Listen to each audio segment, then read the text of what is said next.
ప్రభునందు ప్రియమైన దేవుని బిడ్డలారా, ప్రభువైన యేసుక్రీస్తు నామములో శుభాభివందనాలు తెలియజేస్తూ ఉన్నాను.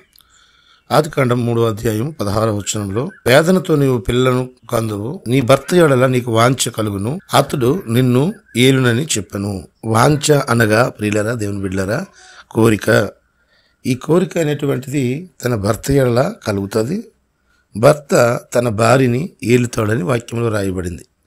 ఆదికాండము 4వ అధ్యాయము 7వ వచనంలో, ప్రియులారా, దేవుని బిడ్డలారా, కయీను ఒక వాంఛతో ఉన్నాడు. ఆ వాంఛ ఏంటంటే, తన తమ్ముడైన ఏబేలు తన అర్పణమును దేవుడు స్వీకరించాడని కోపముతో ఒక వాంఛతో ఉన్నాడు.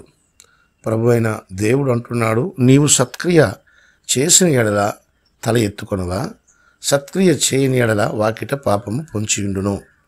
నీ ఎడల దానికి వాంఛ కలుగును, నీవు దానిని ఏలుదువనెను. వాంఛ అనేది కోరికని మొదట మనం చెప్పుకున్నాము. అయితే ఇక్కడ పాపము పొంచియుండును వాకిట అంటే నీ హృదయంలో ఒక ఆలోచన ఉన్నది, ఒక పాపం ఉన్నది. ఆ పాపాన్ని బట్టి ఆ వాంఛ తీర్చుకోవడానికి నీవు దానిని ఏలెదువు. పాపాన్ని ఏలడము.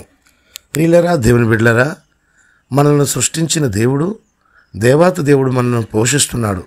మన పరిపాలించేవాడు మనలను ఆయనే. కానీ మనము పాపాన్ని పరిపాలించే పరిస్థితి మన జీవితంలోనికి వచ్చింది. ప్రియులారా, దేవుని బిడ్డలారా, యోహాను సువార్త 8వ అధ్యాయం 34వ వచనంలో, అందుకు యేసు, పాపము చేయు ప్రతివాడును పాపమునకు దాసుడని మీతో నిశ్చయముగా చెప్పుచున్నాను. కాబట్టి ప్రియులారా, దేవుని బిడ్డలారా, రోమీయులకు రాసిన పత్రిక 6వ అధ్యాయం 12వ వచనాన్ని మనం చూస్తే, శరీర దురాశలకు లోబడినట్లుగా చావునకు లోనైన మీ శరీరమందు పాపమును ఏలనీయకుడి. ప్రియులారా, దేవుని బిడ్డలారా, దావీదు మహారాజు కూడా ప్రార్థన చేస్తూ ఉన్నాడు. 119వ కీర్తన 133వ వచనములో, నీ వాక్యమును బట్టి నా అడుగులు స్థిరపరచుము, ఏ పాపమును నన్ను ఏలనీయకము.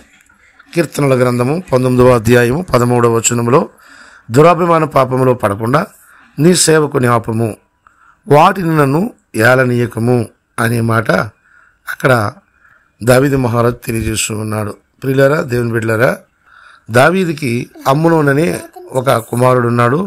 దావీదుకి తామరు అని ఒక సుందరియగు కుమార్తె ఉన్నది. ఇద్దరు ఒక తండ్రికి పుట్టినటువంటి వారే, తల్లులు వేరైనప్పటికి కూడా. అయితే తామరి సుందరియగుటి చేత అమ్నోను ఆమెను మోహించునని రాయబడింది. తామరు కన్య అయినందున ఆమెకు ఏమి చేయవలనన్నను దుర్లభమని అమ్నోను గ్రహించి చింతాక్రాంతుడై తన చెల్లెలైన తామరను బట్టి చిక్కిపోయాను. అక్కడ ఉన్నటువంటి తన దాసుడు అంటున్నాడు, రాజకుమారుడు అయిన నీవు నానాటికి చిక్కిపోవుటకు హేతువేమి, సంగతి నాకు తెలియజెప్పవా అని అమ్నోనుతో అనగా, అమ్నోను, నా తమ్ముడు అబ్షలోము సహోదరి అయిన తామరను నేను మోహించి ఉన్నాను అతనితో అనెను. కాబట్టి ఈ విధంగా అతడు చిక్కిపోయాడని, అతడు చాలా బలహీనుడైపోయాడని అక్కడ ఉన్నటువంటి తన దాసుడు అతనితో మాట్లాడుతూ ఉన్నాడు.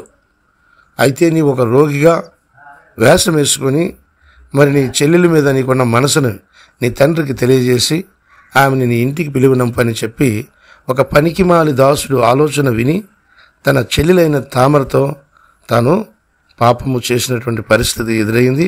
తరువాత అమ్నోను అబ్షలోము చేత చంపివేయబడము జరిగింది. ప్రియులారా, మోహము, వాంఛ, కోరిక ఇవన్నీ కూడా మనుషులను పరిపాలిస్తూ ఉన్నాయి. ఆశ సఫలము కాకపోవడం చేత హృదయము నొచ్చుకుంటుంది. తృప్తి కలగకపోవడం చేత అనేకమైనటువంటి పిచ్చి పిచ్చి ఆలోచనలు మన హృదయంలో చెలరేగుతూ ఉంటాయి. కాబట్టి ప్రియులారా, దేవుని బిడ్డలారా, దేవుని వాక్యం ఏమని చెప్తుందంటే, కీర్తనలు 37వ అధ్యాయము 4వ వచనంలో, యెహోవాను బట్టి సంతోషించుము, ఆయన నీ హృదయ వాంఛను తీర్చును. కీర్తనలు 145వ అధ్యాయం 19వ వచనం, తన యందు భయభక్తులు గల వారి కోరిక ఆయన నెరవేర్చును.